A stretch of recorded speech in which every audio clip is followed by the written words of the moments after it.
semua, perkenalkan nama saya Kaidila Yundita. Di sini saya akan menjelaskan tentang fenomena erosi dan contoh nyata di sekitar kita. Sebelum kita ngebahas lebih dalam mengenai erosi, kita harus tahu nih apa itu erosi. Jadi, erosi merupakan peristiwa berpindahnya tanah atau bagian-bagian tanah dari suatu tempat ke tempat lain oleh media alam seperti angin dan air.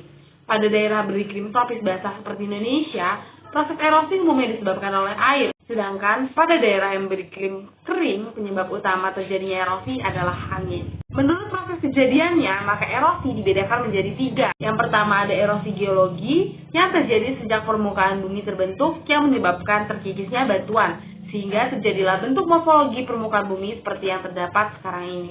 Yang kedua ada erosi normal atau erosi alami, merupakan proses pengangkatan tanah dari bagian-bagian tanah yang terjadi di bawah keadaan alami. Proses erosi alam terjadi dengan laju yang lambat sehingga memungkinkan terbentuknya lapisan-lapisan tebal yang mampu mendukung pertumbuhan vegetasi secara normal. Yang ketiga ada erosi yang dipercepat atau erosi yang disebabkan oleh campur tangan manusia.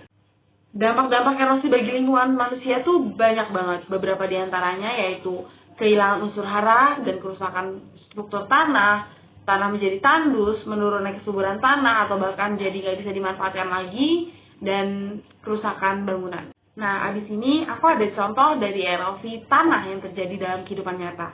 Jadi kita simak video ini.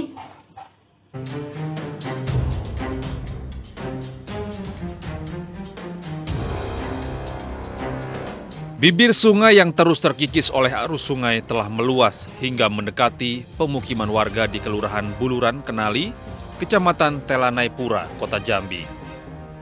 Jarak pemukiman warga dengan bibir sungai yang semula berkisar 10 meter, kini tinggal 3 meter.